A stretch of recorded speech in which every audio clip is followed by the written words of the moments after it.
All right, so we just go into the part two of what we just finished talking about. We got some people that watches us on YouTube, and they actually came to visit us today, and they have some questions, but we're gonna keep them behind the scene. What question is that you have? Generally, just basically wondering if this is used for good or bad or maybe both, or how's it used? When you ask about the caldero espiritual, you talk about actual ganga. The actual caldero espiritual. The caldero espiritual is used to work a spiritual frame. There are people that do use it for bad. Again, this is raw energy, and whatever force you pull it in, that's what you're really gonna bring out of it. Does it make the tradition bad? No, it don't.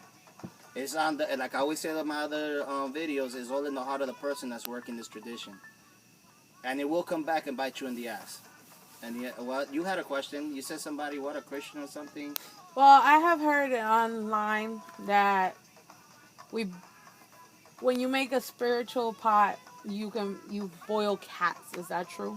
No, I actually won't grab a cat. I mean, cats are actually sacred for us because a black cat represents Shango, and that's why you call him palo in Tuala. No, I would not.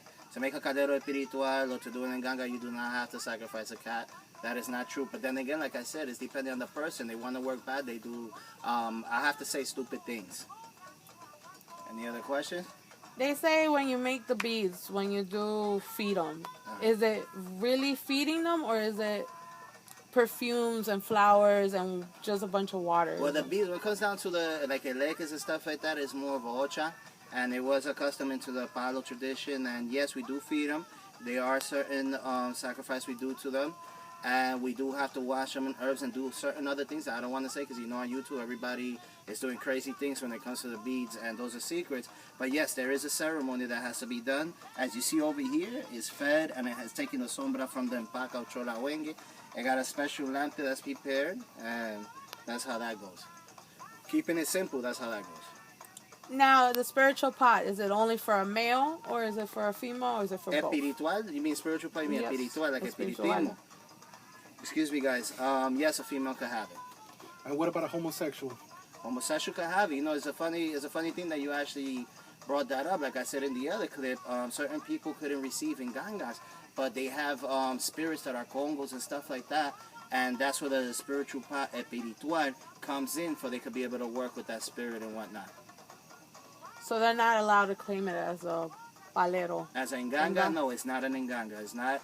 An impungo is not in there. That's being prepared to the spiritual frame of the person. As like I told you, Jay, he works espiritismo, and this is just strengthening the tradition that he's working. Now, he can't go out there and initiate people with this pot. Getting scratched on this pot, no, you cannot. No, you cannot. But you could work on top of it and do what you got to do. For those people that cannot be initiated into Palo Mayombe. And again, remember, to be initiated, to know if you're not going to get initiated in Palo Mayo or not, you have to go to a tata.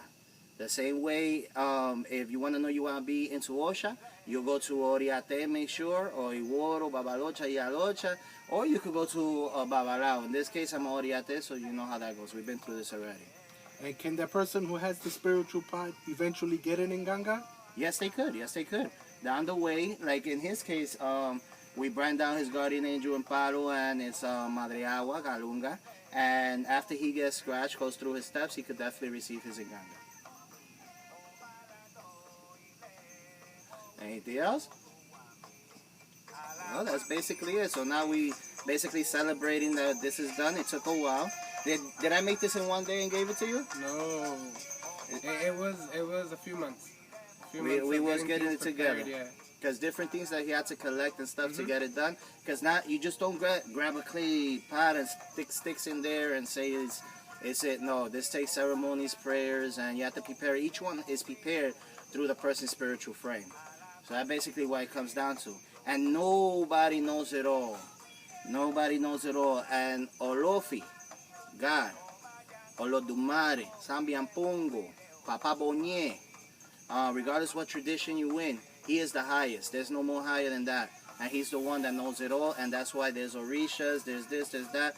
He gives the message to them to let us know what has to be done. So there's no one person you go to, or one tradition, should I say, that's going to tell you for other traditions. No, that's not true. All right? Any other questions, guys? That's it for tonight. And that's it for tonight. Salam alaikum. Everybody, tomorrow is Halloween. Enjoy yourselves. El Día de los Brujos, the Day of the Witches. Have fun and celebrate. Be proud of what you are. Keep doing good and keep getting ahead. Salam alaikum. Alaikum salam.